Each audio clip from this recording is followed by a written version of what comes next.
गोटे आदिवासी रोल करी हेले किस तुई धरबू ना तो तोर धरकी करमी ये जो प्रथम आसी पहुँची गला माँ काली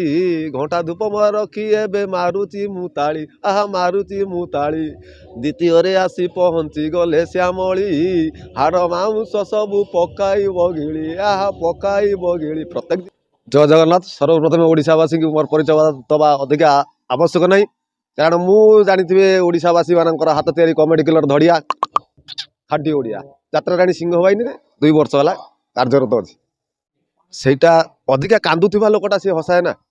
तेणुक अधिका कांदुवा लोकटा हसैया समस्त चेष्टा करे से कमेडी जगटा बाछि नेली कौन एटा मोर फैमिली ब्रांड जे नरी पंडा हूँ मो मामू जानी मुझे भणजा जाओ मामू भणजा 2 जन आम गोटे ब्रांड चलीचु एति बहुत खुशी दर्शक देवता मान भल पाइबा सबू नाटक सबू डायलॉग परिचय दिए आमर बेसी हाइलाइट होता आमर विश्व दरबार नाटक गोटे अजय सर नाटक एटा आमर गोटे आदिवासी रोल करी हेले किस तुई धरबू ना तो तोर धरकी करमी ये जो डायलॉगटा जिनपतर नहीं आसी तापर आमर तो सबू मानिया थिला मत विशेष कर अधिक परिचय देता यात्रा गाँ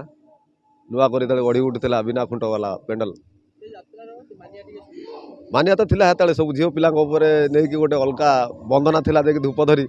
से गीतटा गाई प्रथम आसी पहुँची गला माँ काली घंटा धूप रखी एबे मारुची मुताली आहा मारुची मुताली द्वितीय आसी पहुँची गले श्यामली हाड़ माउंस सबू पकाई बगिली आहा पकाई बगिली प्रत्येक जिनस प्रत्येक नाटक सहित आसतु प्रत्येक नाटक नुआ नुआ निश्चय आपण मानक कमेडी किलर धड़िया देखे बोली आशा और विश्वास चलित वर्ष एटा आमर नाम मोर पीर बीमा मो बेपार भावेना क्या आपणा पर लाइफ इन्सुरांस कंपनी एजेंट सभी करती मत आदर जी से मो पाखे करी बीमा जीवन दुख आसेना जमा बढ़ी बढ़ी चले धन संपत्ति तार बालकृष्ण मौसा तुमको बीमा कंपनी तरफ नमस्कार।